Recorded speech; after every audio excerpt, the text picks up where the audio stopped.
Flat Earth Debate Uncut and After Show. I'm your host Nathan Oakley, and if you are new to this channel, or you've not done so already, then be sure to subscribe, hit the bell notification icon and join button if you'd like to become a Nathan Oakley 1980 channel member and keep up to date with the Flat Earth Debate. If you would like to support the channel, there is a super chat that runs alongside each of these shows while they premiere, and there's also a PayPal, Patreon and crypto link in the info box below the video. Speaking of patrons, I'm going to do a quick shout out to all of you who do support me on Patreon, so a massive shout out of thanks and appreciation to Retro Bill, More Books, Cannabear, Fibre Oats, Bogey, Michael Kahn, Rob H, Ben White, Maximum Gravy, John Kays, Patrick Gunnels, Banter, Will Brax, Mel B Styles, Troy Shuker, Harry Blade, Mobile Max 777, Neo the One, Rob W, Open Minded, Reese Pound, Del West Watson, Maria Nealand, Unbelievable Productions, Blue Ridge Ranger, The Real Gabster, Liam Nedrick Jr., Abraham Mohammed, Skeptic 936, Life is Short, Texas Mike, and David Wayne Foster. So another massive thank you to all of you for supporting me on Patreon. Now I will hand over to whoever is in Discord and Google so you can enjoy their dulcet tones while I set up for today's live show. Mic check. Anybody hear me? You're low. Yeah, I hear you. Hello. Continue on. War stories? War injuries. Oh, war injuries. I got a few of those. Yeah. Well, dude, a lot of us got problems because of the work that we do.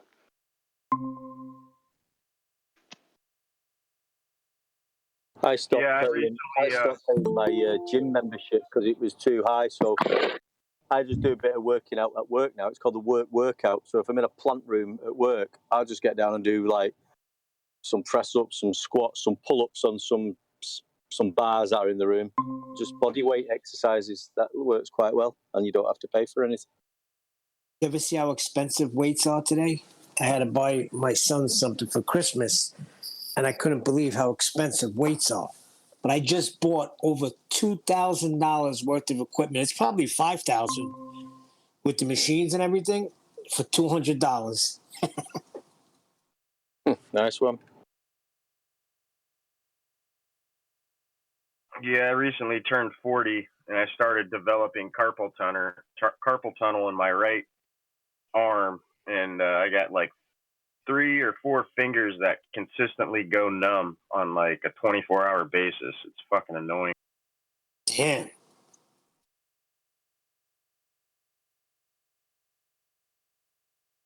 But I wish I was 40. Well, hold on. How about you just take that medical leave that you have saved up, right? And actually sit back and heal. Oh, I'm sorry. I'm thinking about women. Sorry. Hey man, I've got to go make coffee now, but no. Just no. No.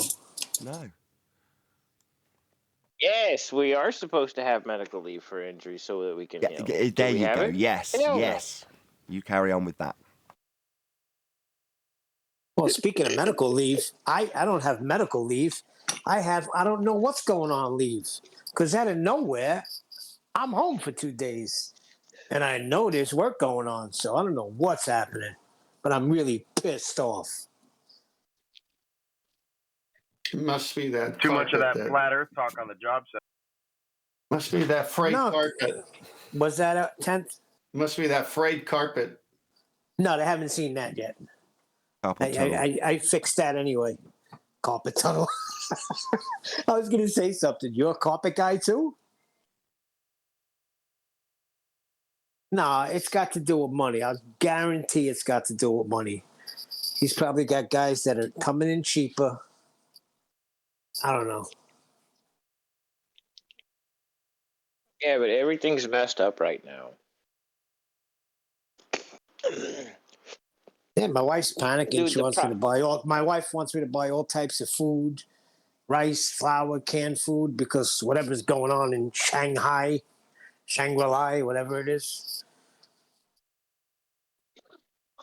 Well, despite the high market prices on houses and land right now, the people that aren't having issues are buying up what they can.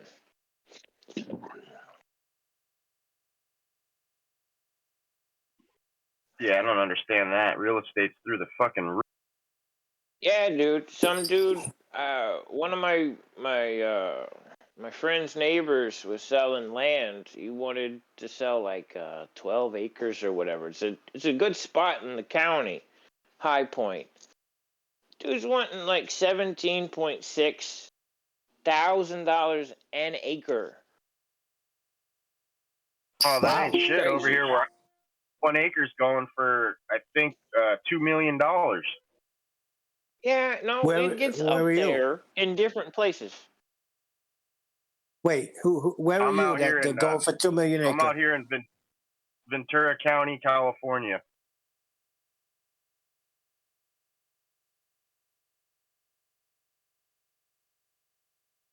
Tommy Cali? Well, yeah, you're in Cali, dude.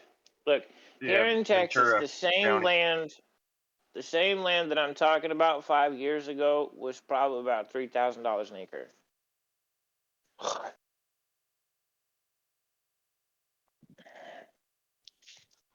I Yeah, know I they're don't gouging get you how out anyone- there.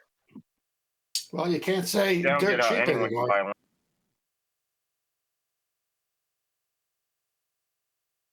Go, Ted. I said you can't say dirt cheap anymore. Hell, there's a few places. There's a few places.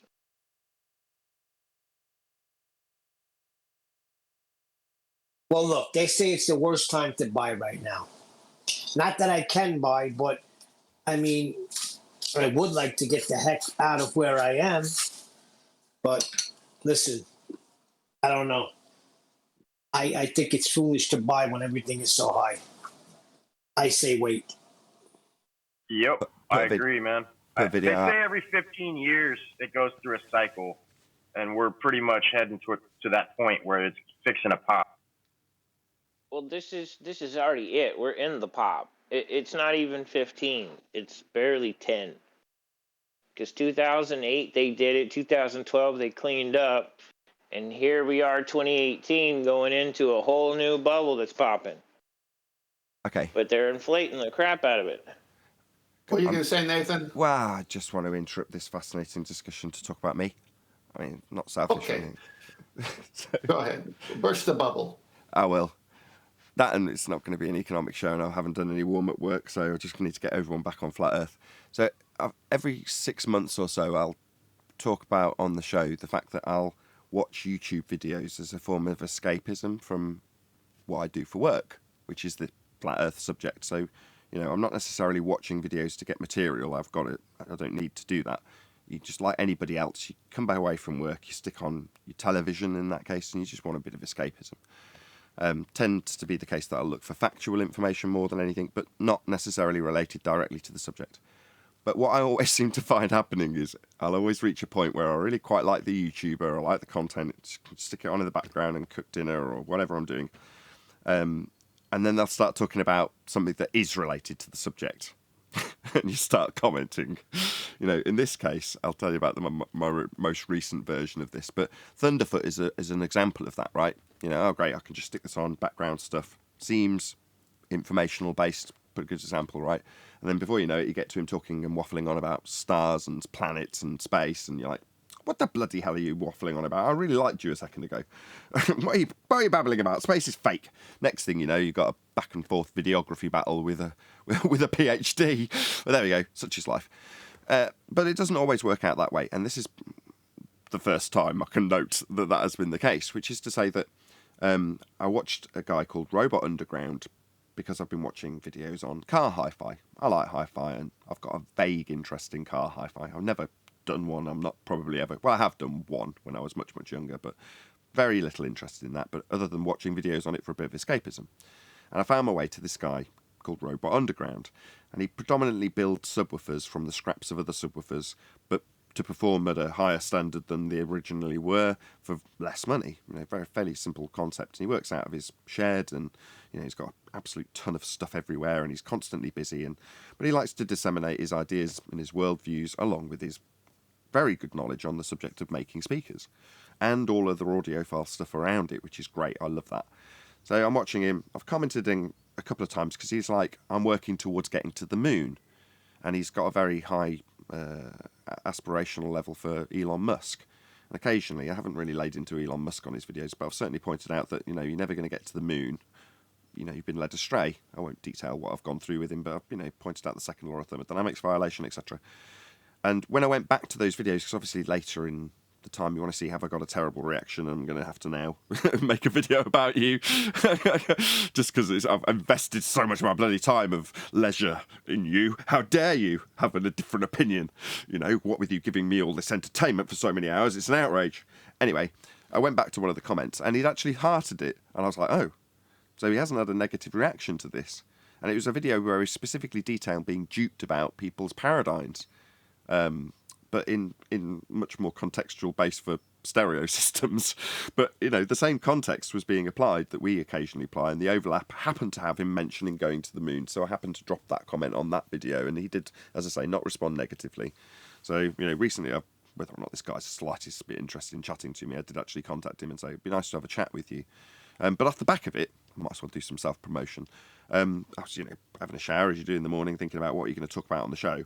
And all I could think about was talking about high-fidelity audio equipment, because this guy had done such a good job of just basically spilling his brain out about what he knew that might be useful to another person. Next man might find this useful, so I'll talk about it on a video. So I thought, I'll do exactly that. My youngest daughter's in nursery today. It's relatively quiet.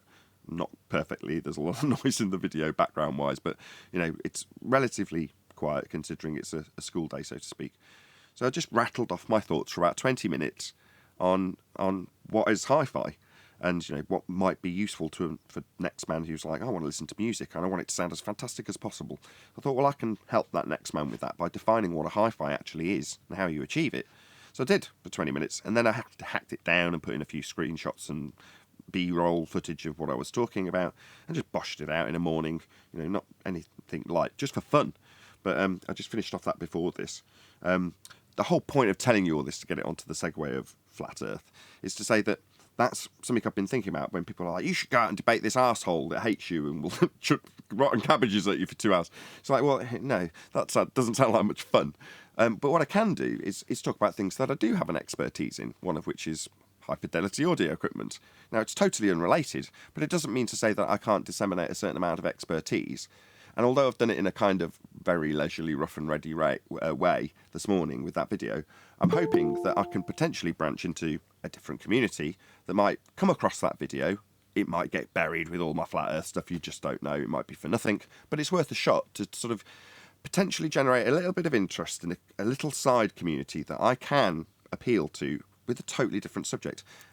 I'm getting somewhere with this, by the way, 10th man, if you're pricking up your ears, because the notion has come from how you disseminate the information. You might be talking about golf or sports or whatever, and before you know it, you're chatting about what you do in your leisure time. For you, or for me, it's what I do in my actual work time, and that is the subject of flat Earth. And once you've made that bridge, suddenly you're disseminating that information to a different group of people that might not have been hearing that there's someone else who knows a lot about hi-fi. And yeah, man, this guy knows all about his first and second order crossovers. And what? He thinks the Earth's flat? Suddenly that gets your attention in the jokey way I highlighted that it got my attention when he talked about something that there's a crossover with going to the moon. Suddenly all the entertainment values all washed away and it's outrage and scorn. Joke. I'm being sarcastic if anybody didn't pick up on that. But there you go. So it's the first time that's happened where it hasn't just disseminated into ad hom throwing and you're an idiot and me ending up unsubscribing from something that I've got quite a lot of entertainment value for. Hopefully, probably not, but you never know. I might end up chatting to the guy, developing a relationship on YouTube for a specific subject that's not related, so that it might disseminate to a load of hi-fi enthusiasts and bass heads. You just don't know. Who knows? No, that's great. It's natural, right? Very natural. You do what you enjoy. I can't remember who told me this, but at some point in my career, somebody basically gave, I'm sure it's the philosopher that originally said it, but, do what you love and you'll never have to work a day in your life. So I've strived to do that. When I wanted to travel the world, I became a rep for a manufacturer that sold equipment to studios and high-end dealers. And that meant I had a route in to travelling the world and feeling like I was James Bond. Going into all these posh places and dealing with very, very rich people. Wonderful. Let me, if I may, when I first decided I was going to be a prepper and buy land and have my own water and grow my own food and build my own greenhouses and all that. Hold on, you're a prepper? Yeah, totally. Get the hell off my show. If I'd have known that. Go on, sorry, I couldn't help myself.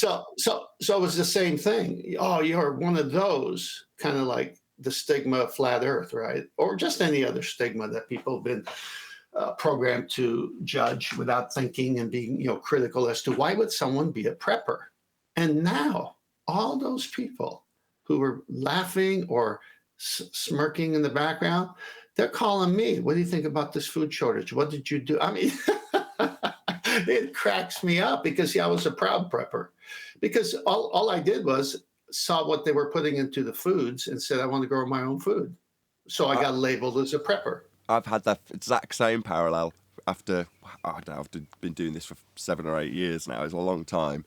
But family members, more specifically people that are close to me, where they might have poured scorn on the subject matter and the fact that I cover it at all, what about how this might work with gravity? They slip it in a very upward inflected way that lets you know they're tentatively saying it, that they're not going to attack you, they just genuinely want to know the answer now that they're intrigued about the subject. They sort of phrase it that way. Yeah, it's almost like they're coming to you with some resources now. Yeah, I don't want to be mean, but I do actually want to know why, people say that everything goes down when you spoke about gas last time we spoke. Yeah, it doesn't. I have a quick question if you got time. Oh, you got 20 seconds. 1 minute. Go. Okay, 20 seconds. I just want to see if I was right, because Danny Faulkner is saying he's not assuming he's on a globe, but he says that if you're on a flat Earth, there's certain star rotations. Now, if you're on a sphere, you're not going to see those star rotations. Is that a false dilemma or a false dichotomy? Yes, absolutely. Well done for having to say it before I did, so it means I can start on time. Yes, that's a false dichotomy with a begging the question fallacy and 2 reification fallacies. But yes. Can I throw real quick? No, I'm going to start the show. Oh, go on then. No. You're going to make me all right. Go on, all right. 10th. All the stars, all of the stars in the Nautical Almanac are measured from the equatorial plane, a flat plane, never from a curved surface.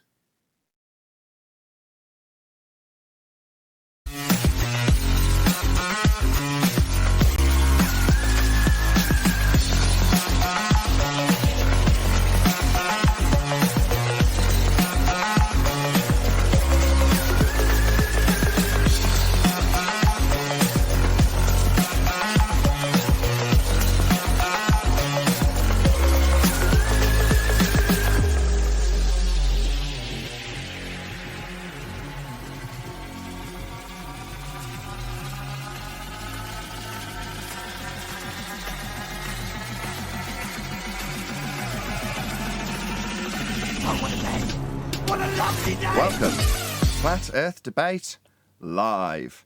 I'm your host, Nathan Oakley, and if you are new to this channel, or you've not done so already, how dare you, then be sure to subscribe, hit the bell notification icon, and join button if you'd like to become a Nathan Oakley 1980 channel member and keep up to date with the Flat Earth Debate.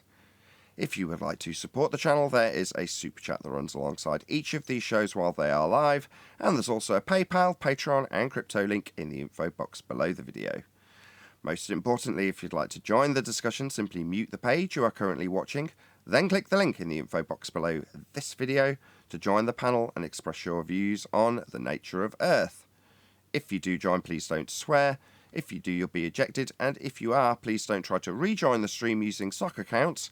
You'll be warmly welcome back on the next stream. Please also share the show on social media. Sharing the show obviously increases the live audience, but this in turn increases the chances of a more diverse panel, so please share the show on Facebook and Twitter.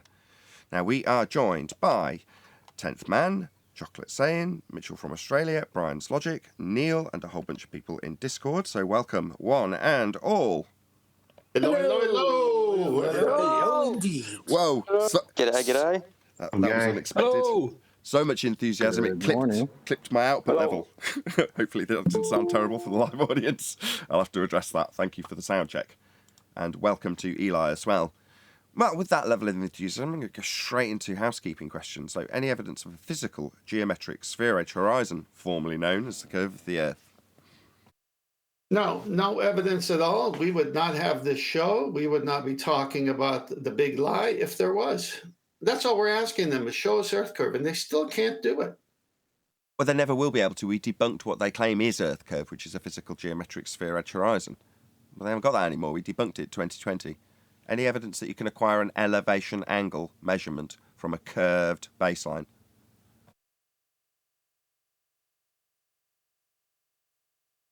Well, don't all go at once, but that's an impossible task. How many curves are on a triangle? Say again?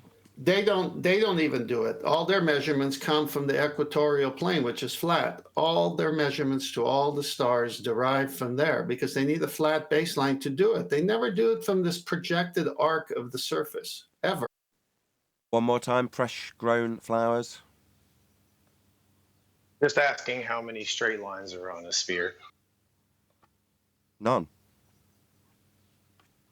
The last I checked, there were no B lines on a sphere. There were no what lines? B lines, baselines? No, correct, none. Right. That's why they take the measurements from the equatorial plane of their ball that doesn't exist. They cut it in half to get a plane because there is no plane on the surface. So you're saying they take a big axe and cut the Earth in half? It's in all their diagrams. It's in their rhetoric. All their measurement angles come from the center of the Earth. That equatorial plane doesn't end at the arc surface of the Earth. It goes to the celestial sphere. That whole thing is flat. Wow. Nathan, I put some slides in Master B. Could you pull them up, please? Yeah, sure. Which one's the first one? The first one 11. says parallel lines make equal angles with parallel planes. Yeah, it's up. So this is what we're doing when we measure an elevation angle. That celestial horizon, that's the equatorial plane. And those two lines there, the artificial horizon and the celestial horizon, they're parallel lines. That is only available in Euclidean geometry. That's what we're doing when we measure elevation angles, when we do anything to do with celestial navigation. Slide 2, Nathan. This is a Euclidean proposition 30. Straight lines parallel to the same line, so the same straight line, are also parallel to one another. This is only available in Euclidean geometry. Third slide, Nathan. These are Euclidean axioms. Number 1, a straight line can be drawn between any 2 points. Number 2, a finite line can be extended indefinitely in both directions. Number 3, a circle can be drawn with any center and any radius. Now that's Euclidean geometry, a circle, a nice flat 2D shape. Number 4, all right angles are equal to one another, to each other. And number 5, given a line and a point not on the line, only the line can be drawn through the point parallel to the line. That is the Euclidean parallel postulate. So parallel lines, they are lines that do not intersect each other. That was what we saw in the first slide with the artificial horizon parallel to the celestial horizon or the equatorial plane. The parallel postulate is valid only for the Euclidean geometry. There are many other geometries, which is non-Euclidean geometry, for which parallel postulates is invalid. So under the heading curved space there, Euclidean geometry is flat. Imagine you have a piece of paper and a ball. A piece of paper has no curvature. The surface of the ball is curved. There is curvature. Curved space cannot be described by the Euclidean geometry. Therefore, it is called non-Euclidean. In curved space, there is a characteristic length scale R. An example is the surface of the Earth. Third slide, Nathan. Sorry, next slide is probably fourth here. I'm there. Sorry. I'm on the fourth spherical, slide. Sorry, we're talking over geometry. each other. We are affirmative on the fourth slide. Spherical geometry. It's basically the surface of a sphere. All lines will eventually intersect. No parallel lines exist. You cannot do anything to do with celestial navigation, parallel lines, artificial horizon, parallel to the celestial horizon or the equatorial plane. You cannot do that on a sphere. In spherical geometry, the sum of the interior angles of a triangle is greater than two right angles. Pi equals 180 degrees. In flat geometry, which is Euclidean geometry, the sum of the angles of the triangle must always be 180 degrees. The circumference of a circle, this is another point here too, the circumference of a circle is less than pi times the diameter. That's in spherical geometry. In flat geometry, the circumference of a circle must always be pi times the diameter. That's what we're doing when we work out the circle of equal altitude. If you look on that picture, this for spherical geometry, you got a circle there. That circle on the sphere, that circumference has to be less than 2 pi r. That's not a Euclidean circle. You cannot put a circle of equal altitude, a 2D shape, 2D circle, on a spherical surface. It does not work. Next slide, Nathan. This is the circle of equal altitude that we are actually working out from Euclidean geometry. That is a 2D circle. The circumference of that circle is 2 pi r. You cannot put that on a spherical surface. Next slide, Nathan. This is what they think they're doing. They think they're putting a circle of equal altitude, a 2D shape, onto a spherical surface. It does not work. We are only using Euclidean geometry in celestial navigation. If you think you're doing anything with the sphere, you need to use spherical geometry. They do not compute. We are living on a flat Earth. Euclidean geometry is flat Earth geometry. That's the end of my little presentation. Was that someone else's slide afterwards? Yeah, that wasn't mine, that next one. Okay, no worries. Thank you very much. Yeah, epic. So was that you, Brian? Yeah, I have something to present when everyone's finished. Everyone okay, Mitchell. Can I... Hey, Brian. Hey, like. I just find it... Let me just read this here. Great circle. A circle on the surface of a sphere, which lies in a plane passing through the sphere's center. What does that mean? Equatorial plane. A circle on the surface of the sphere, which lies in a plane passing through the sphere's center. Okay, well, it's double speak. Something that's at the surface can't be at its center or simultaneously. It's just double speak. But what they're saying is, when you measure a sphere surface to get an angle you can't get, imagine that it's on a flat plane in the middle of that sphere. That's essentially what that double speak dilutes down to. That's what I got. Before Brian goes, and if Eli is finished, I set up some slides a little bit before Mitchell's. Can you go to that? We pretty much have a couple of slides. I just want to say that wasn't correct what you said about the Great Circle. Oh, hold on, 10th. You have to hold off. Go ahead, Brian. Yeah, what they're talking about is a slice taking off the side of a globe. Like it's a circle. So what's a circle? It's a 2D. So they're talking about, like, if they're talking about a great circle route, it could be just take one of the longitude lines that goes from their south pole around to their south pole again. So that would be a great circle route. Yeah. That's just a slice. So it's a circle. But on a map, what's a great circle route? See, my bad. Great question, because that's the second part. No, I was going to say that's the second part of the definition I didn't read. So as it represents the shortest distance between any 2 points of a sphere, a great circle of the Earth is preferred route taken by a ship So that's the double speak, because actually, if you just slice the sphere in half, like you're saying, the point from A to B, which is actually a straight line, is that's insane, son. Yeah, on a map, a great circle route, it's just a straight line. It's a curved line on the globe because they have a globe. But in reality, it's just a straight line. You lay it out on a map, it's a straight line. So, Can you great circles. Can you back off your mic just a couple of inches, Eli? You're scaring the white folk.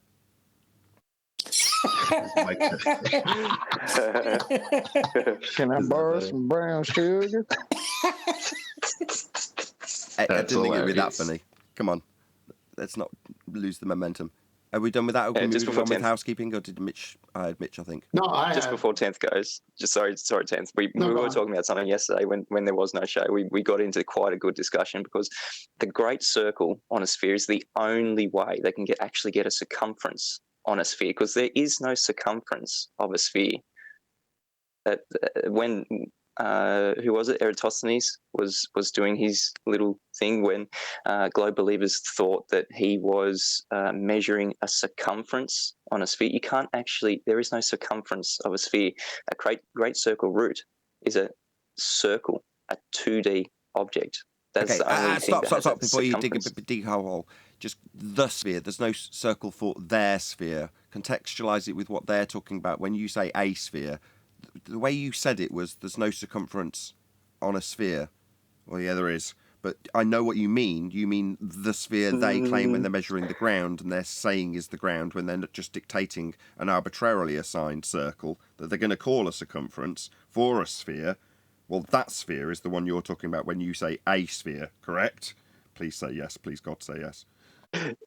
Yes, correct. Thank God. I just don't want someone to trim that out. Mitchell said a sphere doesn't have a circumference. Yeah, screw you. No, we all know what he meant contextually. I'm reading this right. I'll have Mitchell. Go on, Eli. I mean, in all contexts, spheres do not have circumferences. You can trim that out and then have a go at me. Spheres do not have circumferences. Mitchell's correct. From what I'm reading... Hold on. Hold on, Eli. Hold on, Eli. I just heard something that made me cringe, and then Brian followed it up with, that's correct. Go ahead, Brian. Yeah, on their sphere, their equator is their circumference, but the equator is also a great circle root. And the great circle root is a circle. But a sphere itself doesn't have an edge, so Correct. It can't have a circumference. But on Correct. Their globe, the circumference is the equator or the polar circumference. But they are great circle. I told you guys not to argue this. Hold on, everyone shut up. Hello. I'm sorry, 10th, I know you're in the wings. I do realise that you're keeping ever waited longer, and there's just had John add to the tail end of that, which I want to hear also. Go ahead, John. Well, my whole belief on it is that the second dimension is part of the third dimension. So anything that's two-dimensional is ipso facto part of the third dimension. Oh, my God. What? You're going to have to clarify that now, because no. I was just going to say that. What? Two-dimensional is two-dimensional. I can very easily conceptualize something in the two-dimensional realm without it having a third dimension to it. What are you talking about? The third dimension is made up of, has the second dimension as part of it. I think you don't have. Yeah, I think he was saying the opposite. Like you need the other two dimensions to make it three. I think that's am I bugging? I don't know. What I want to know is why we still have a declaration that, even though Brian, further to what Mitch said, contextualise it also with the sphere model and the equator, we still have a statement that there's no outside edge of a sphere to acquire a circumfry. Is it circumfry? The plural, lots of them. That is correct. Yeah, there was a big discussion yesterday. When this is what happens when you don't have a show, Nathan. We get into these discussions, and I wish it would have been on the show. But there is no circumference. There is no edge to a sphere. There is an edge to a circle, a 2D shape. That's how you get a circumference of a circle, and that's why they need a great circle on their sphere. But the sphere inherently has no circumference. It has no edge. There are no edges on a sphere. Well, see, that's the thing. Nathan. There's an infinite number of circumferences to a sphere. That's why it's called an open surface. Hold on. That's why I call it an open surface. You don't call it like a ball. Just say an open surface that moves through different volumes of space inside of a low pressure system, and there's gravity that acts as a container. Stop it! Stop! We are just talking about spheres. We are not. This is frustrating. You must be more specific. When we're talking about just geometry, just how a sphere is described with words, right? Let's not get confused with what we're talking about with globes and gravity. And no, we're just talking about. I want to peg down what you guys mean when you say a sphere doesn't have a circumference. I want to peg that down. I know 10th is still waiting. I'm sorry. Who was that? Riven. Sorry. And I'm also, I've just completely forgotten. I'm fine, Nathan. Just take your time. The way with the favors. Anyway, I started just talking like all globe-tard. Don't worry about it. Okay. John. Then Eli. I was just saying that a sphere has an infinite number of circumferences. It just depends on where you take that 2 dimensions from on that 3-dimensional object. Yeah, I'd agree with that. That's the first logical thing I've heard so far. Great. Brian, do you want to disagree with that? Because it seemed like you were agreeing with Mitchell. Eli. I'm not disagreeing with that. I'm in agreement with that, but I'd have to preface what I mean. So, Eli, you go ahead. No, you did with the horizon. Go ahead, Eli. Brian. Sorry, Eli. You did preface it with the what was it? The equator, Brian. So you did already. Go ahead, Eli. Sorry to overtalk you. So Brian got to it, but then also John also got to it, because as I'm looking at the images, really a great circle is just the circumference. But so think about it this way. What is not a great circle is if you didn't cut off 50% of a sphere, but say cut off 20% of it instead. See, that's not a great circle. A great circle is 50%, which would give you a plane, and around that circle is exactly half, right? So that's technically a circumference, but from any 2 points of the sphere, which is an infinite number of points. A circumference is a 2D description relating to a circle. I hope Adam's listening. I hope you weigh in on this, Adam. I know you're hanging in the background. You don't want to come in, but I did ask Adam about this because I know he's up on the maths a lot more than we are, and that's what I got out of Adam. A circumference is a 2D description relating to a circle. I don't want to put words in his mouth. Sorry, Mitchell. I thought you were finished. Nathan, when they both in their model goes over the horizon, it's still falling over an edge, because the horizon, even though it wouldn't be a great circle, it would be part of a circle. So the horizon, it would also be a circle within their belief, within their model. So it is falling over an actual edge. No, you're good. I get all of that. I follow all of that. It's just the way it was phrased was pretty appalling. And, someone's just going to trim that out if he didn't get 10 minutes of contextualization from us, which he's now had. But what I think that the summary of the point is to say that you can derive a circle on the ground you're standing upon and call it whatever you like. Let's call it the equator. But what that does not equate to is whether or not you want to bandy words about the description and definition, a circumference of a sphere. That is a presupposition after you've just drawn an arbitrary circle on the ground. Well, yes, you can draw circles. Do they equate to the outside edges of spheres? No, they do not. Has anybody else got anything to add to that summary? If not, 10th man will go, and then we'll move on with housekeeping. Why do we even allow them to use an open-ended variable to find a finite variable? What's the open-ended variable? That's just a presupposition. What variable? Pi. Well, the assumption of is the presupposition that I detailed in my summary. Pi is what they're using, correct? Yeah, but if you're deriving any arbitrary circle through any means, the point of the discussion is that when you do that on the ground, which you can do, it isn't the presuppositional outside edge of a sphere surface when you arbitrarily draw a circle on the ground. Okay.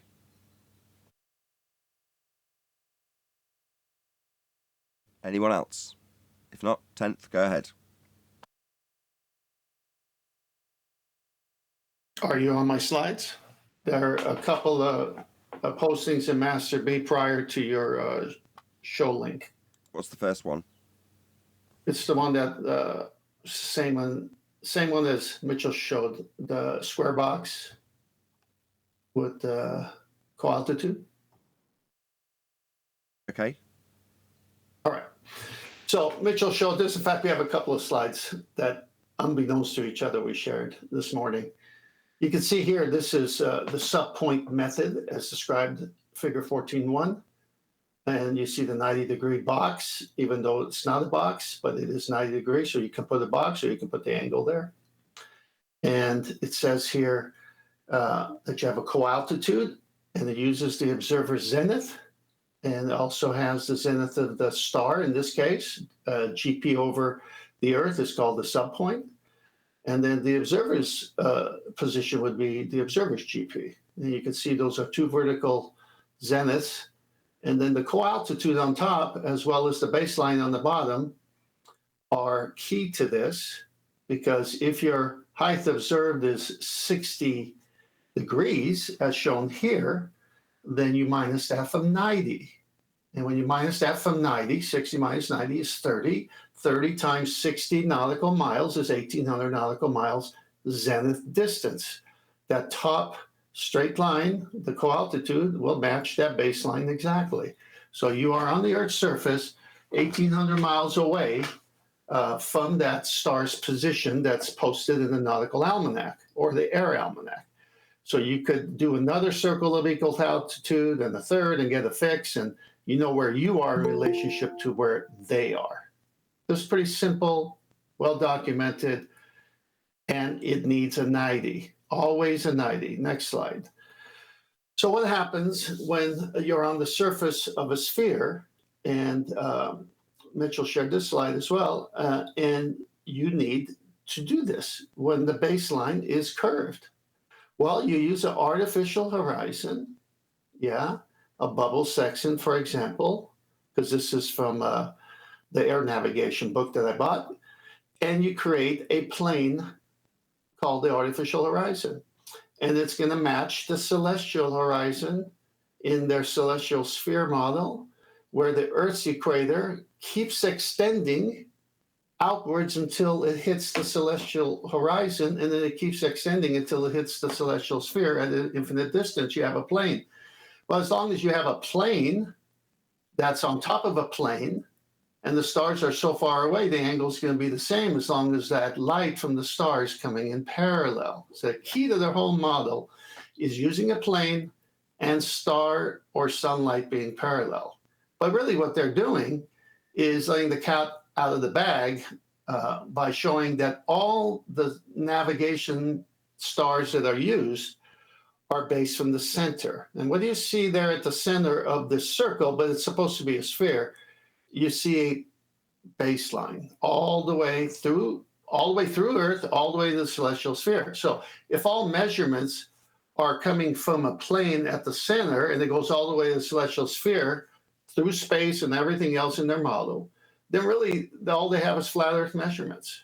And what they do with an artificial horizon is they use a bubble to give them that horizontal at their eye line, which is either called the astronomical horizon or the sensible horizon, because that's where their eyes are.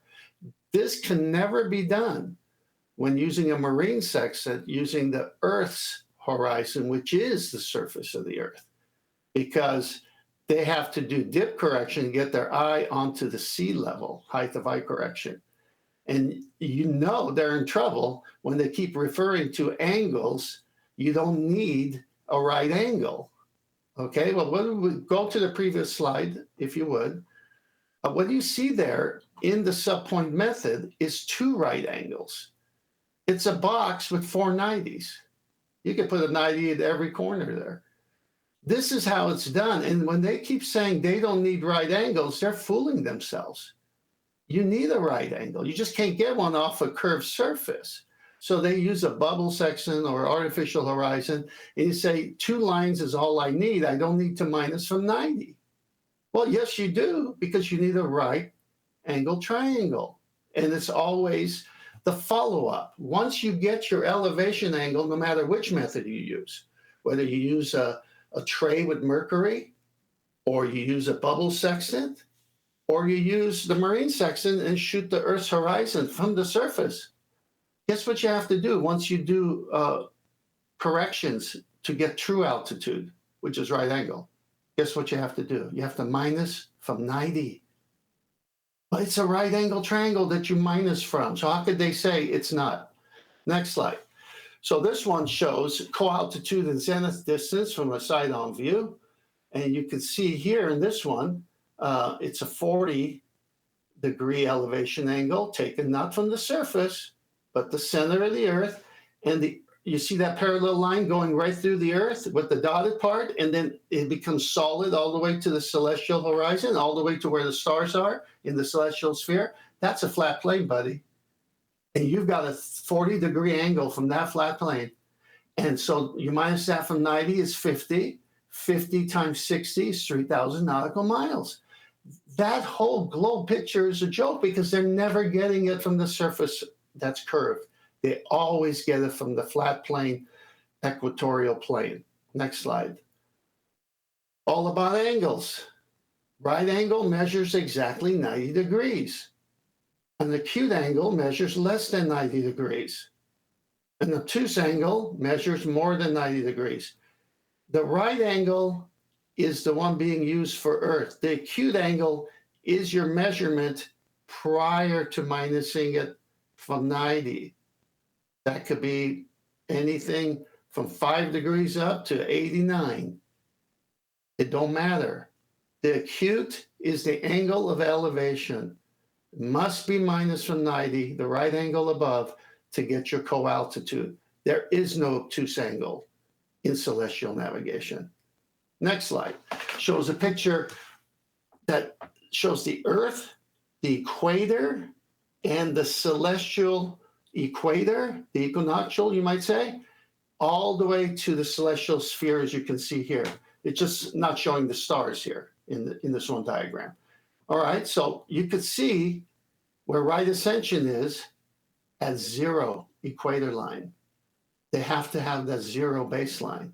It's 0 all the way to the stars. It's 0 on their circle as well. Next slide. Celestial equator divides the sky into northern and southern hemispheres. If Earth's equator is projected out into space, celestial equator can be obtained. Well, they're just telling you right here what they're doing. It's a plane all the way from the center to the celestial sphere. And all the nautical almanac measurements are done from that equatorial plane, which means it's all flat surface because it has to be an angle, has to be minus from 90. I'm done. Any questions?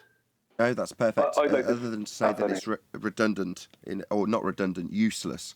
When you take this circle, so I'm just going to go back to your, I think it's your first slide, and you've got this circle, and it's showing you 90 degrees being measured below the star, and there's your position, and here's the circle that you're drawing out after getting the GP from the almanac and the time. That's what you end up with, right? That's the circle. If I now go to your last slide, that's the same circle. This massive disc that runs outside of this tiny little ball that's in the middle that's completely useless in terms of the measurement, because if the star was up at this arrow point and you were measuring its GP, it would be parallel to your GP, which would be running to the centre of this sphere that's totally not used and useless, and then out along this disc to 90-degree point below the star. So that would be your box in this diagram. So you've got your GP, and you're measuring it according to them on the equatorial plane. That means you're in the centre of their rock sphere that isn't used in this measurement. And then 90 degrees out to the base where, on that flat plane, the star's ground position is, its geographical position, its GP. Well, that's also a 90 degree at this position, from your feet to where the star meets at 90 degrees. So this bit in the middle, the globe, totally useless in that process, because what I've just drawn out with the zenith of the observer in the middle of a rock that's not being used and out to the GP of the star, that square, that box that I'm now drawing on screen, correlates to this box. But not only that, the circle that's being drawn out in this particular example can be bigger because you can draw out more circles to other stars, all on flat planes. But all of them must have 90 degrees for this box, for everything to be parallel.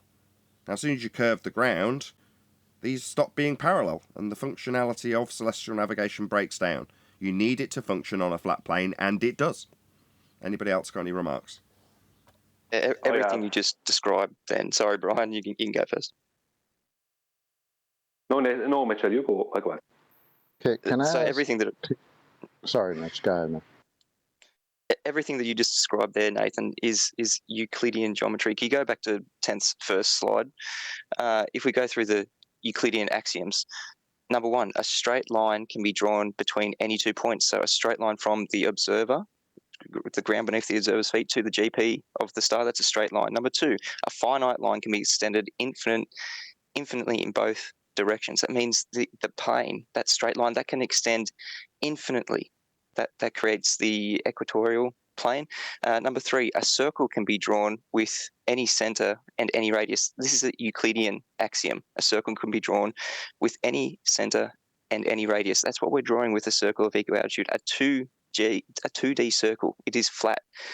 Number four, all right angles are equal to each other. We can see that with the zeniths. Those two right angles, 90 degrees, they're equal to each other. And number five, the parallel postulate.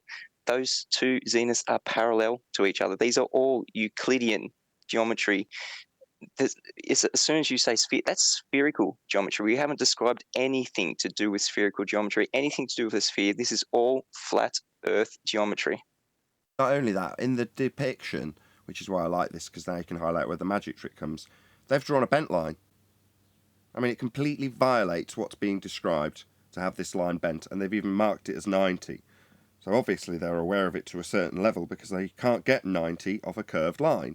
But they've drawn it that way because obviously this has come from a book where on the last page of the last description it'll also disclaim that obviously you're still on a ball though, despite everything being detailed mathematically and only capable of being done on a flat plane. But they'll still bend this line. Well, no, this isn't a 90 if you want to now say, oh, look, this diagram's describing this as a great circle.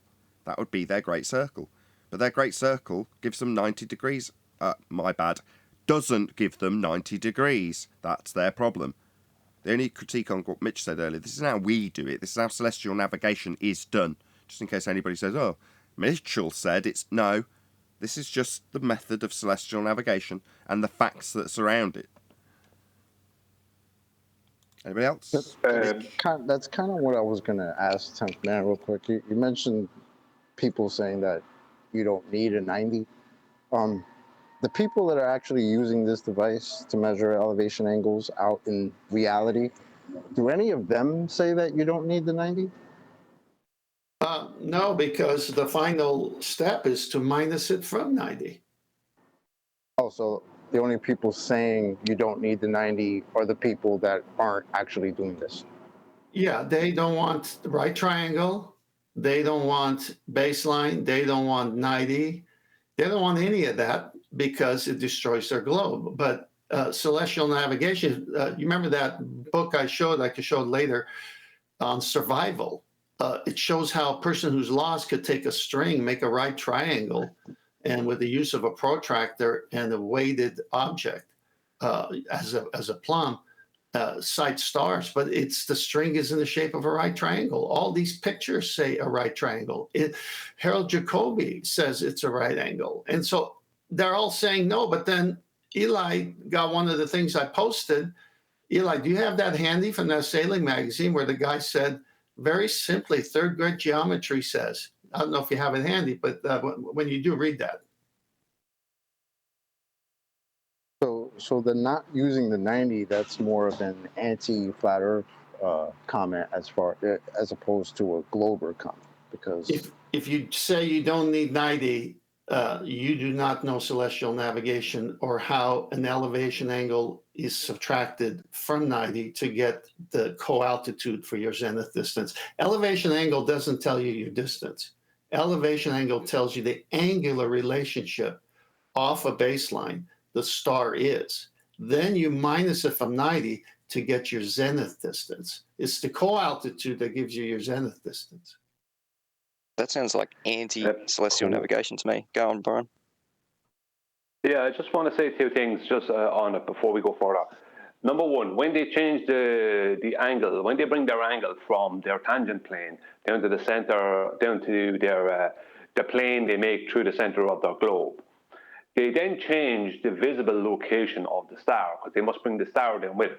Because the stars, admittedly, through mainstream pseudoscience and astronomy, are just point sources of light. So when you change that angle mathematically down, you bring it down to the center of a globe, you then change the visible location of the star. Now, they do that because they believe that the stars are these massive things that are really, really huge and that are giving off parallel light because they're so big, even though they're so far away in their model. They're so huge that we observe the light as parallel, or we get the light as parallel, which means the inverse square law hasn't even taken effect within that model, right? Now, what I'm going to go through in a few minutes will be part of that. But this is what they have to do.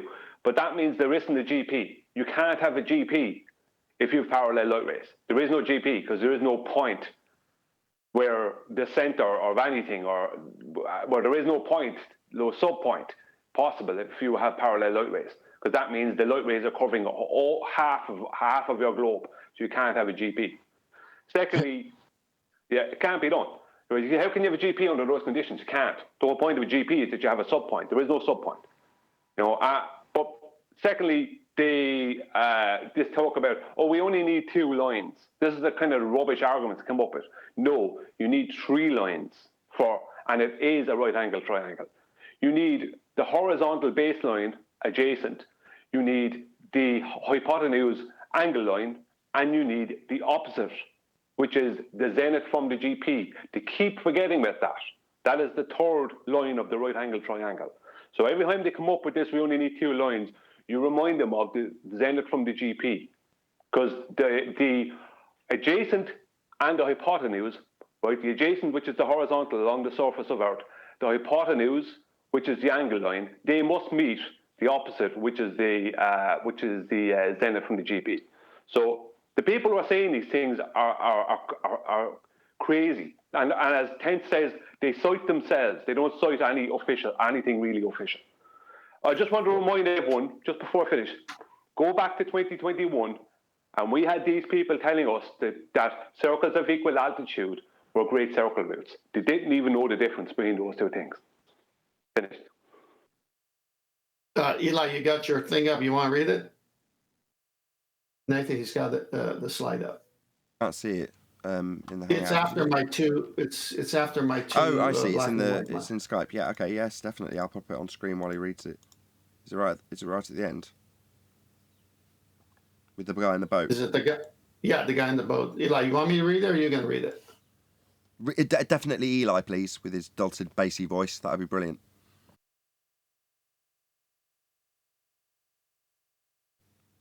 Yeah, I'll read it out now. Eli? He might be working He says he's on the train. He's on the train. Yeah. Chocolate, why don't you read it in simplified terms? Start there. Sorry, what transport mode has got to do with it? I don't follow, Eli. Just get your ass off mute. What's the problem? Fine. Someone else. Me or you, Chocolate? You just go, Tent. Yeah, go ahead, because I don't find it. Well, I don't have that dulcet voice that he's looking for. Neither does Chocolate today. All I can hear is background noise. In simplified terms, when we take a sextant altitude of the sun, we're creating a right angle triangle between it. The Earth's surface at the GP and ourselves Grade school geometry tells us that the two angles in the right angle triangle must equal 90. How they get around this is impossible. If they want to take one of those things out, at the end, you must minus from 90. What's a 90? and it's amazing. I could cite this from so many sources when it comes to celestial navigation. It's worth reading again. It's like pouring salt over the wounds. In simplified terms, when we take a sextant altitude of the sun, we're creating a right angle triangle between it. The Earth's surface at the GP and ourselves. Grade school geometry tells us that the two angles in the right angle triangle must equal 90. And based on what Mitchell showed today and what I showed today, this is exactly how it works. But on the globe, it has to come from the equatorial plane because that's the only place you have a plane. What's the whole purpose of having an artificial horizon? It's artificial.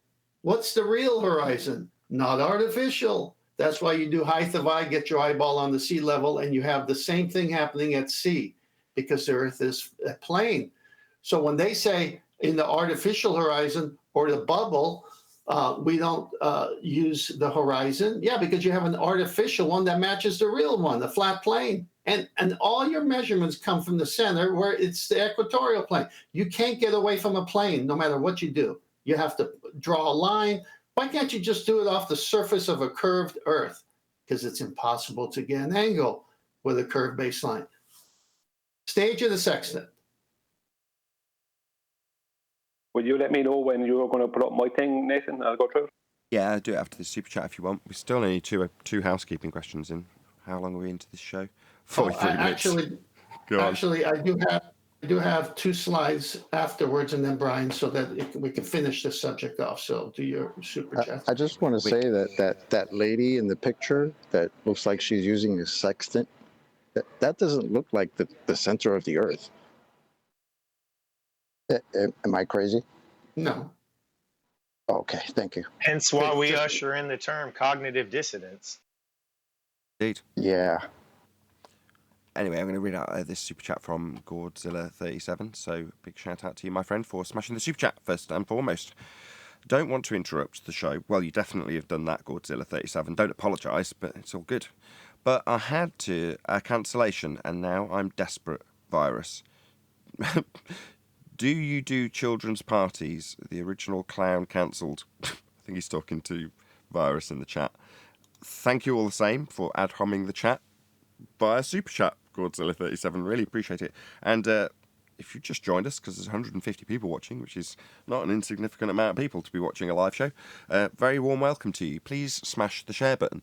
There's a good chance that the only reason there is 150 people watching is because the people who are watching have already shared the show, which I obviously encourage quite a lot. So please share the show. And as I say, a very warm welcome to all of you who've just joined us.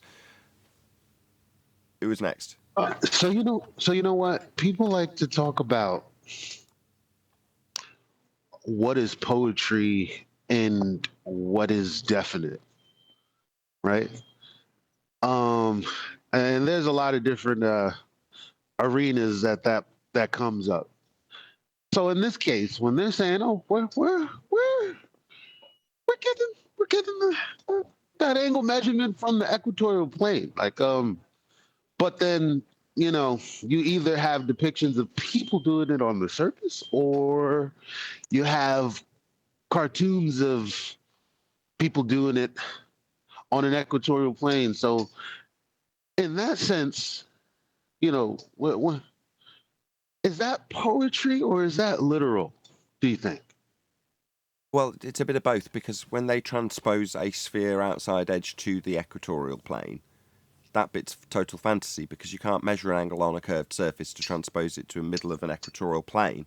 But the equatorial plane, if you ignore a little ball wrapped around the middle of it, let's just see if I can bring up a diagram to make my point. If you ignore the ball in the middle of it, what you've actually just got is a great big plane, yeah, with the stars represented in a perspective view, because that's how your eye represents the world. So it's trying to transpose how your world represents itself in a perspective view with a completely useless, not fit for purpose sphere Earth sat in the middle of a giant plane that you cannot actually get angles from. So the real bit is to say that if you're going to draw it this way, you have to get rid of the ball Earth in the middle to make it actually represent you measuring an angle on a surface. So the equatorial plane, yeah, that definitely matches as far as we can tell, unless there's any anomalies that have been worked in to, make it fail for, intentional purposes, like a faulty cog in the machine, so you can't figure it out, so to speak. But beyond that, it's just a flat plane with a not fit for purpose sphere in the middle that doesn't get used in any of the measurements. That's the equatorial plane. It's just not a transposition from the surface measurement, because you can't get an angle from a curved surface to move it to the centre on a plane that does more accurately represent the ground we're using, because that's what we use. Hope that answers your question. Well,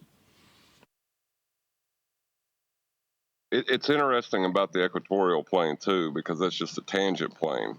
And when they talk about it, the horizon is the edge of the sphere, but then they want to add a dingleberry under your feet as well. It's nonsensical.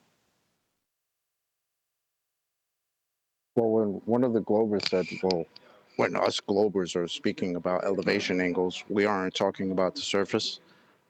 Maybe somebody should tell that nice lady who's using a sextant that they're not talking about the surface.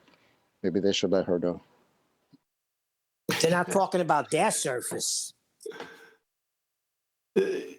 Nathan, I know Brian's got to do something on Lite, which we need to hear. I've got 2 slides up before Eli's Sailor slide, and then a few following that Sailor slide, and then I'll be done. Black and white, starting with Zenith at the top of the picture. Yes. Yeah, I'm on it. So here we go. You can see the airplane with a plane underneath it, horizontal. That's the bubble sextant.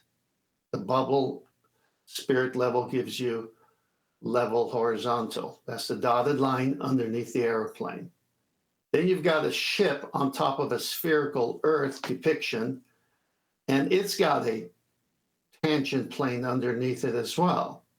Then they've got the equatorial plane emanating from the center of the Earth with a dotted plane line.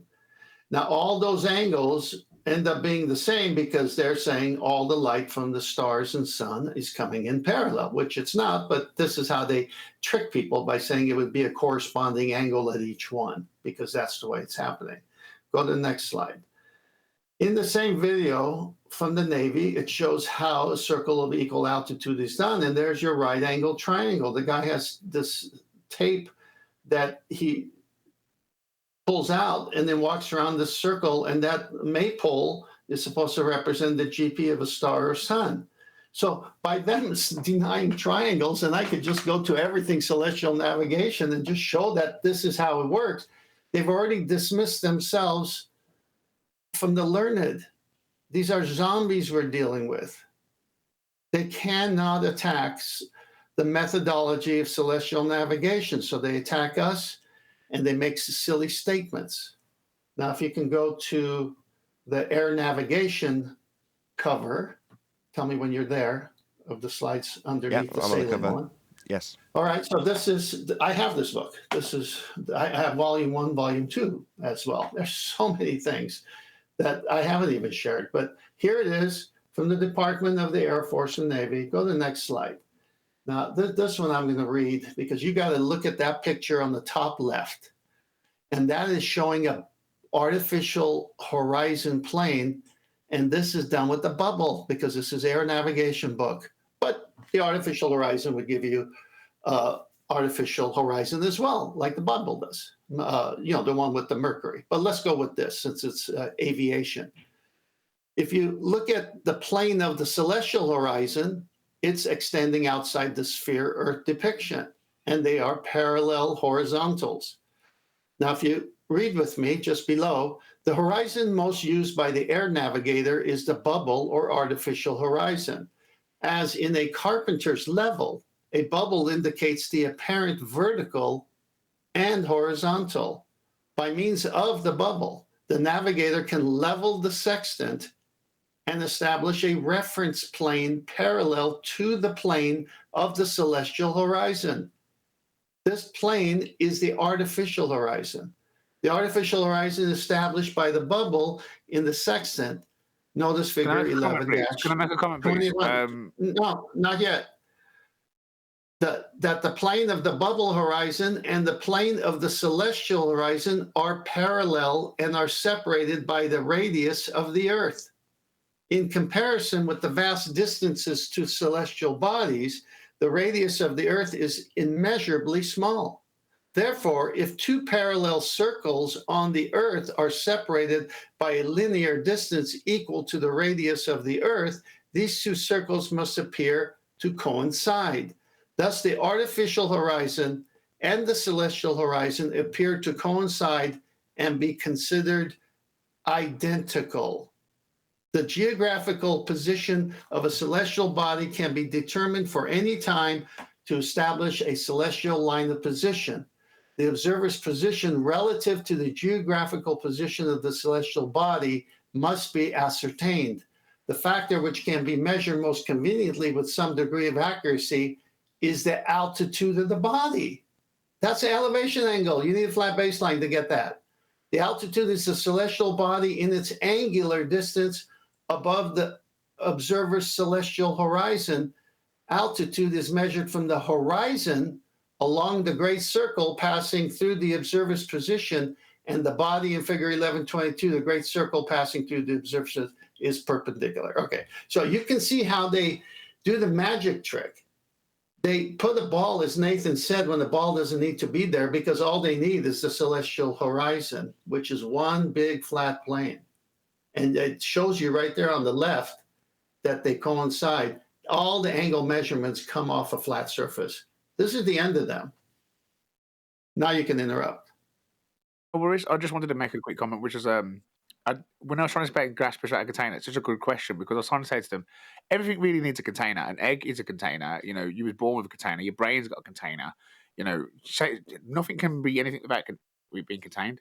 You know, the container goes. You know, they ended up conceding that their container is their gravity is what they believe in. But like you said, to draw straight lines to the horizon, I like that argument. I like the way that it's drawn by 90-degree angles, and it's just saying it's from a flat plane. I think that the only way the dip angle is a good way to point out their ignorance, and I think what is it, dip angle? What they're trying to say, that they locally it's flat, so they're trying to say that's as straight as they can get it. But then even if it comes off a certain angle, it's going to mess up all the measurements when you mathematically and in decibels. You know, you need to be as precise as you can when you're doing with intergalactic stars. If they are that far away, one slight pixel off of that measurement, and everything's just incorrect. Okay, let's stay on this, because I got 2 more slides and I'll be done. You can see the air navigator uses a bubble to create an artificial horizon, which is a plane. Why is he doing that? Because he's not on the Earth's surface. Okay, what happens when you're on the Earth's surface? Same thing happens. You use, let's say you're landlocked. You use an artificial horizon filled with mercury, and you get a reflection off of it. There's no dip correction for the bubble or the landlocked artificial horizon. There's only dip correction when you're at sea, because you're actually using the real horizon. Here's the contrast. Artificial horizon, no dip. Real horizon, dip. What is dip correction? Height of eye above sea level. Oh my goodness. The Earth is flat. Next slide. This is the altitude azimuth method, the horizontal method, which is what the sextant use. You see, there is no globe Earth underneath the alt-az method. It's a plane. This is what Nathan was saying. Get rid of the globe. This is what's happening. You could see it right here. The altitude above the horizon and the azimuth measured north in a clockwise motion for the direction of that body. This is in their books. This one is telling you how it's done.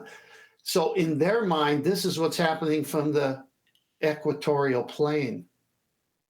See, that bottom half of the globe is gone in this picture, because there is no globe.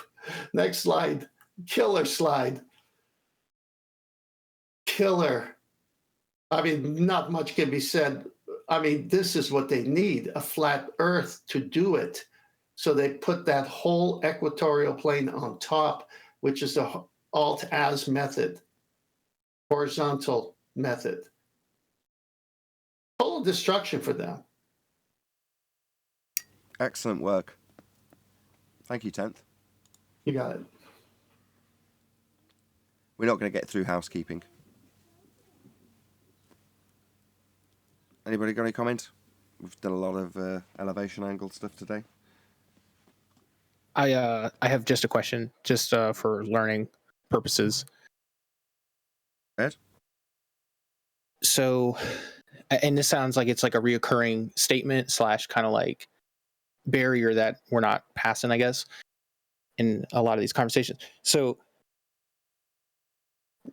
as a species, as a human species, we only have one way of calculating like celestial navigation. Since, and this is what mainstream says, is that we've been to space, is there any other way of terms of measurements once you reach space, or do we still measure everything still the same and relative to being beyond the stratosphere and stuff? Like, it's just a question I think I'm kind of like stuck in, is like, do we have a new science for measurement once you leave the Earth? Strato what now? Like, so like to measure like celestial navigation, like you guys are using the no, you missed what I said. Tools. You said strato. Okay. Strato what now? When we get to the strato what now? Like the stratosphere, the atmosphere. Atmo what now? Right. And that's what I'm saying. So if there's a claim to have been left the Earth, like if we've left the Earth, is there a new form of measurement to navigate the planet? What planet? Yeah. I don't know what you mean by left the Earth. So you're under this apprehension that we've got air in a particular shape. Stratosphere, atmosphere. These are sort of oxymoron terms that define how the air would work on a planet. And when you say we go out and leave Earth, well, what do you mean? Leaving the containment of the... We don't know what that is or how to leave it to assert that we've left it. In terms of what they assert we have left would be second law of thermodynamics violation, ball Earth falling in a presuppositional orbit around the sun with gas pressure not vacating into the area of volume that it has available to it. Well, that area in the heliocentric model, called in your words space or outer space, isn't a real place. So what we're left with is the understanding that because we're breathing gas pressure, there must be some form of containment, and whether or not we know we don't know what it is. So how can we know if we've left it or not, or what it is to be leaving it? You know what I mean? I'll just do a quick shout outs as we're still live. So wonderful show, says Mike 808. Thank you very much indeed for the super chat. Really appreciate it. Retro Bill says excellent show, boys. Tight info.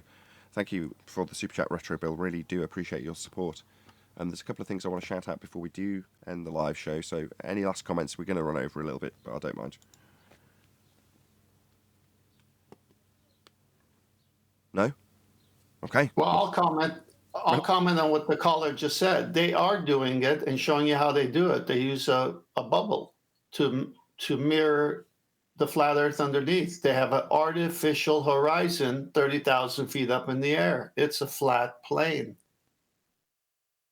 Right. So the claim is to have been like in space and away from the planet. Do you think that if that claim is correct, there would be a new form of measurement, so to speak, to measure distance from...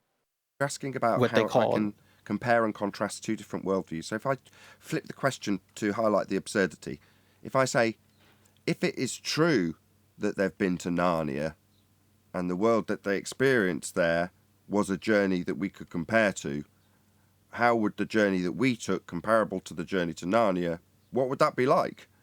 Can you see how absurd that is to ask when you know that the place you're asking about a comparison for isn't a real place to compare to? There is no outer space So when you say where we're going to, have we been where? There is no there to go to. It's a fake place. Thank you for answering. Thank you for answering my question. That's all right. Good question. Listen. Go on, Brian. Sorry, very quickly. I know you're finishing the show. Listen to the after show. I'm going to lay out something, and that will destroy their distances that they claim. Cool. Absolutely, yeah. Stay tuned after I've done a few plugs. So I want people to check out my shorts videos. I haven't lost any enthusiasm for those little videos that I've been piling together in a short list, or a playlist, I should say. And yeah, just check out those videos, because as a combination on a playlist, it's a very interesting boiled down version of what makes up flat earth debate and the majority of the debating points that are current, at least. So I want to plug that playlist.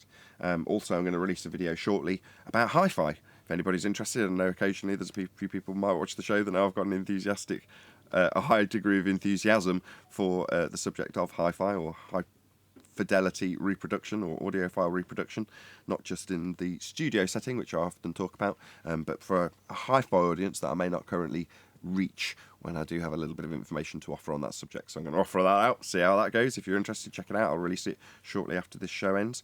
But if you are watching this on either Nathan Oakley 1980 or Nathan Oakley Premiering streams, stay tuned, as there will be an after show to follow. Unfortunately, though, if you are watching this live, this is where we bid you farewell.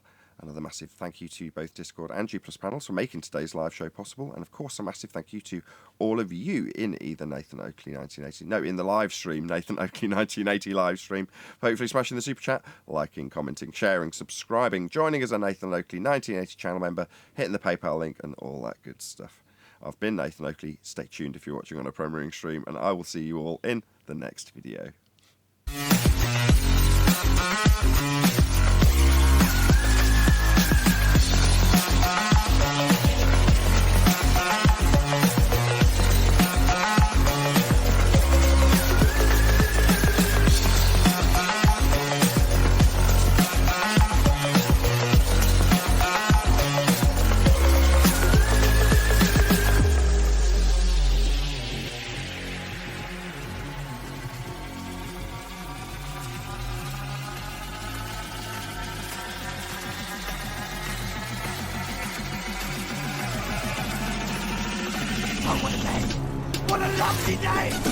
Indeed, says James Mason.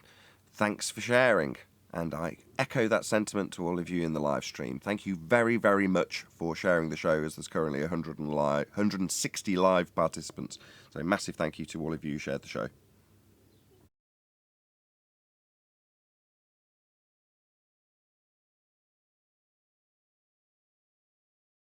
Oh, sorry, it was Brian, weren't it? You were talking about distance to stars. Yeah. Have anyone seen J. Tolan Media's recent post? Very, very interesting. He's got a couple of different points that across the desert. He's lining up to a tower, and they're separate. I'm not sure the distance of separation, but he's basically lining up and then using the stars and to see if there's a differential between the two positions. He's noticed there's a differential, and he's taking big leaps of faith. He's very assumptive mathematics. That's why I said no. But he appears to have, he's saying he's calculated the distance to the, well, he says dome, but distance to the containment, or the point of apparentness of any of the stars. It's worthy of looking. Some really quality, detailed measurements he's taken, and interesting mathematics as well. But, he's located the dome, Adam. I didn't say that. I knew that'd get you excited. He's located.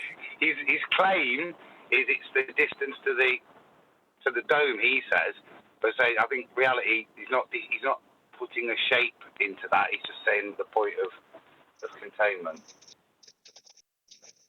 Yeah, and his conclusion, the distance was almost the radius of the globe Earth. Yeah, that was what I found interesting. That he's very close. He's just some very nice statistics. So within the confidence limit limit. And the distribution of it is quite interesting as well. It's a very accurate calculator. It's not like it's very random and using different stars. It's normally distributed, but most of it's in that R value. And certainly it mentions the confidence limits of upper and lower. And they're either side of the All Earth's claim of their 3959. Interesting. How close are we talking? How close are we talking, Adam? Is it 3959? Yeah, it's literally because obviously there's the variance. He's counting pixels and stuff. It'd be amazing for Ruiz to do. It's made for Ruiz. It's pixels. Pixels mean things. But he's doing that, and I think the lower limit is something like 3.8, and then the upper's 4,000 zeros or something. So it's very, very close. The variance of it, and it's sitting within their stated values for R for a ball. He has the celestial dome distance on a low end at 3,807 miles, on an average of 4,199 miles, and a high end of 4,681 miles. Brian Leakey said, I don't know if it's correct because I didn't do the maths on it, but Brian Leakey said that if you take 80, if you know the way you have a 90-degree zenith to the star, well, if you take an 89-degree angle to the star and you do triangulation on that 89-degree angle, and not as an elevation angle, but internal triangulation, it puts that star at 3,987 miles or something like that. Now, I don't believe that there is that kind of height to the sky, but it's interesting that that's what it does. That according to him, that using the internal using the internal trigonometry of that triangle, that it gives it that 57 miles. Adam dropped. Hey, Arthur. Distance still falls between the low and the average height that he has. It's pretty interesting. Hello, Nathan. These are calculations, not measurements. So I just want to reiterate that. Yeah. Correct. Even so, I'm still waiting for someone to actually calculate 3959. There's still been no calculation, let alone measurement of 3959. He also used some globe maths as well.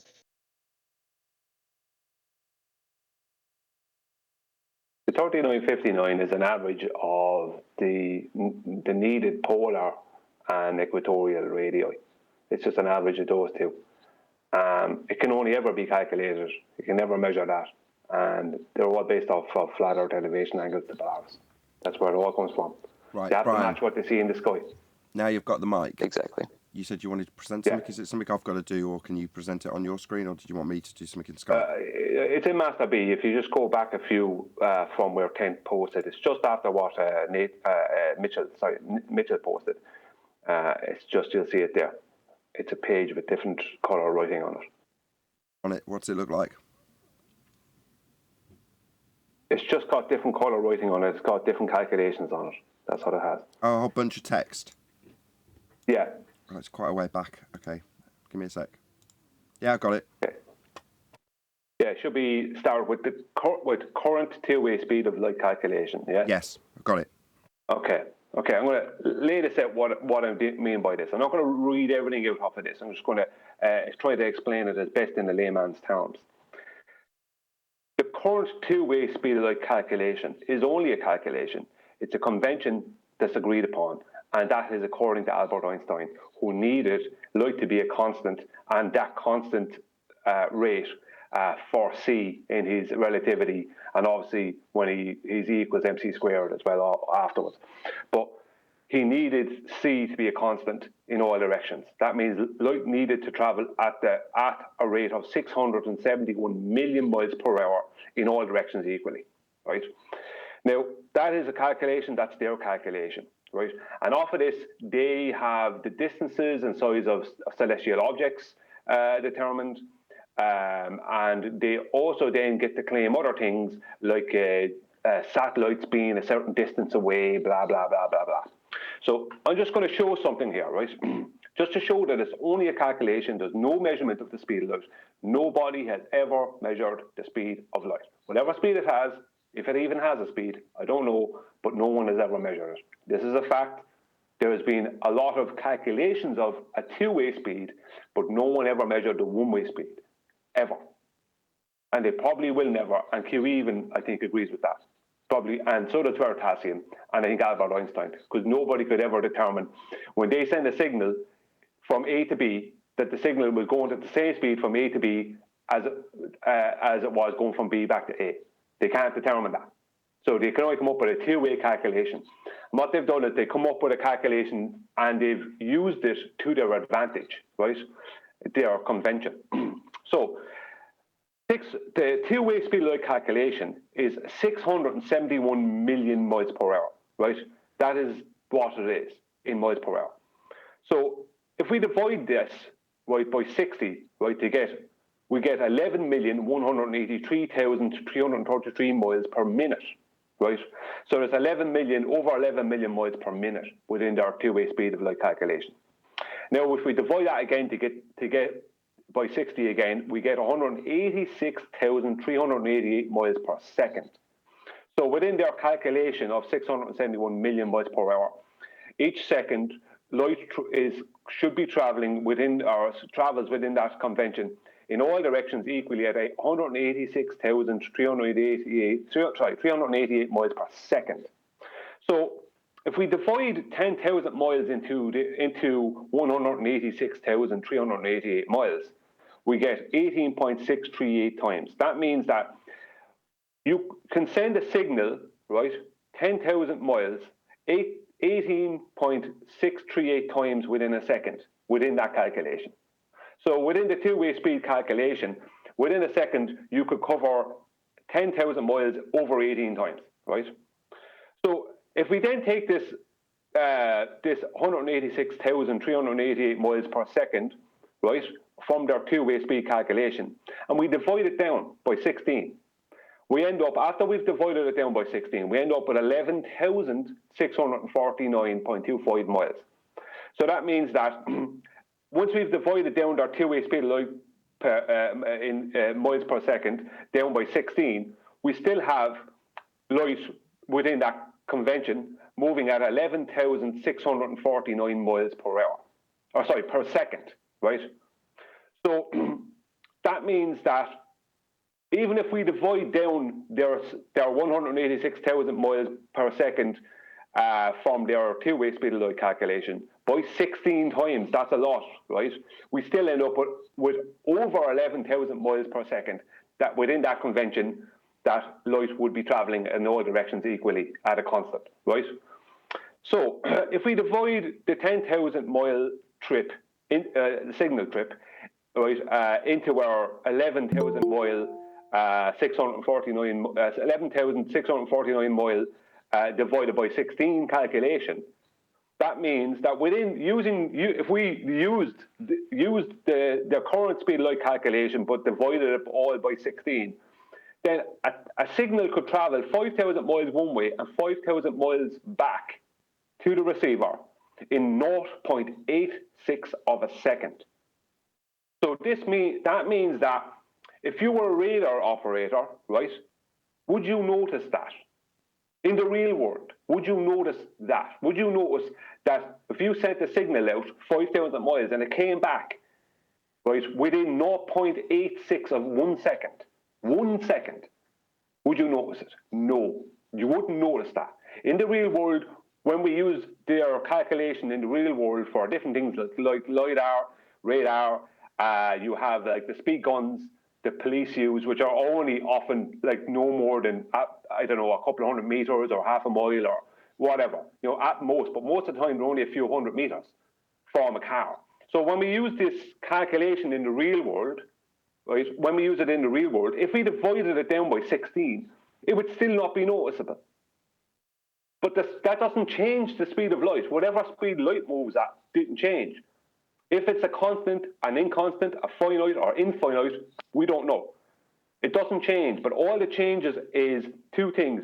One, their calculation changes, right, completely. It changes because it's divided down by 16. So it just becomes a whole new calculation. But there's a second thing that changes, and this is the most important thing, right? It's that by the division of 16, right, of their two-way speed of light calculation, it changes the size and distance to their celestial objects, in their heliocentric model. So in the real world, you could divide their two-way speed of light calculation by 16, and everything would still work just as normal. You just have to change the calculation. But in their model, that changes everything for their distances and sizes to their stars and all these other claims. So that's why they are so dead set against this. And I am in constant argument with people who just won't accept that it's just calculation. They keep on trying to tell me it's a measurement. So we've measured the two-way speed, but you can't. How could you know a two-way speed? You don't even know a one-way speed. And if you divide it down by 16, everything changes. Go on. But it's the model thing. It's our model. They're just adding weird numbers to it. Yeah, that's fine. I don't disagree with that. But the point is that the distances and size of their celestial objects would all change just by changing the calculation. But in the real world, nothing would change. Who's going to notice whether whether a signal return happens 15 times in a second or twice in a second? Who's going to notice that? No one's going to notice it. It's too short of a time. So a radar operator or someone using LiDAR, whatever it is, you're not going to notice that. It's just a change of calculation. There is no speed of light measurement. There are parallel light rays they're parallel light rays that they've been claiming for God knows how long. They're all part of this. But they can only claim parallel light rays as long as their two-way speed of light calculation is called by them a measurement, and it is 671 million miles per hour. But it's not a measurement, it's calculation. And that proves it when you can divide it by 16 and nothing changes in the real world. But in their little heliocentric world, everything changes. Finished. Excellent. Thank you, Brian. Good work. No worries. Good breakdown. I think John. Brian, you light up my day, Brian. But, John, as always, true to form, John completely undermined you and pointed out that while they're bastardising our model of a celestial sphere above a flat plane, all they're doing is fiddling with the numbers, cooking the books, but doesn't change the overriding point that they're doing it off a flat plane in the first instance when they're deriving these numbers. So, yeah, you brushed it off like it doesn't change my point, but, brush it off like that rabid dog. He's caught you, got a collar around you, and you don't have to like it. He's undermined you completely, hasn't he, Brian? But excellent. All the same, I'm not trying to undermine you, John, you bastard. They have to fix the books. We know that. I'd like to have John expand on what he said for the audience sake, please. Well, it's as much Brian's point as it is mine. He's just talking past it, though. They've taken our model of a celestial sphere with a flat plane, and they've turned it into a sphere and a sky vacuum. I mean, that advert, that little video that Nathan Oakley's got, where the guy watches the angle and he realizes it's a triangle that calculates the geographical position, the distance and the angle, and then he realizes it. And that's basically what people should be doing. They should be looking at this and going, right, you do have to triangulate, and I think triangles are quite interesting, especially when it comes to mathematics. Indeed, so did Pythagoras.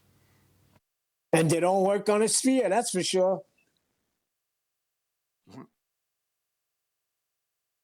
Yeah, Al Bruni knew that. I put out a poem by One Deck. Oh, that was one of the things I wanted to plug. I was just in such a rush because the live show ended. Did anyone catch that poem that I put out from One Deck? Outstanding job. That was beautiful. Yeah, that was good. Thanks, guys. Well, thank you. Made a nice little short. The globe is flat and it was measured like that. It is. That's absolutely right. The sentiment was perfect. The poem was good. couldn't fault it. Well, it was on point. We'll play it then. Can we get a live rendition? Because I didn't hear any poem.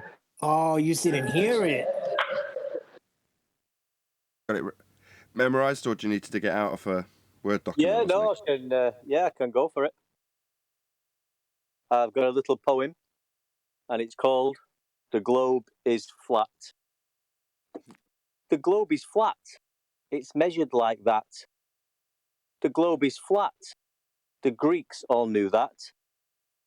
They measured angles using sticks and shadows. The globe must be flat for horizontal shadows. Al-Biruni knew the globe was flat. He measured the height of a mountain like that.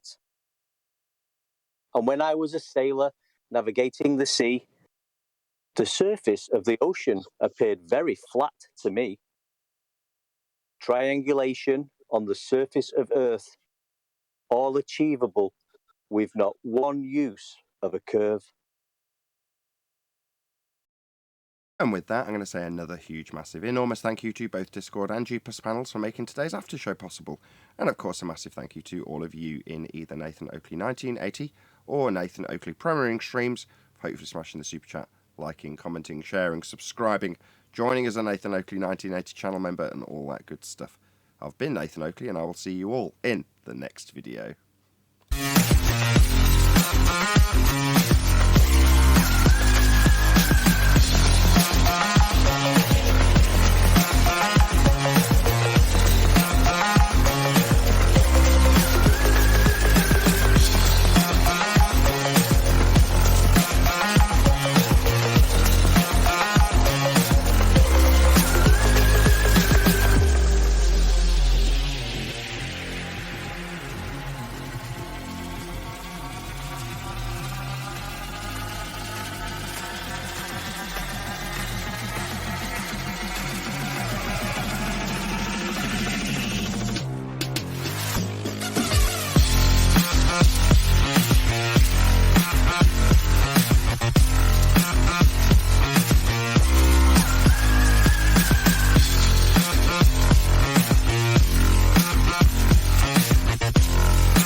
What a lovely day!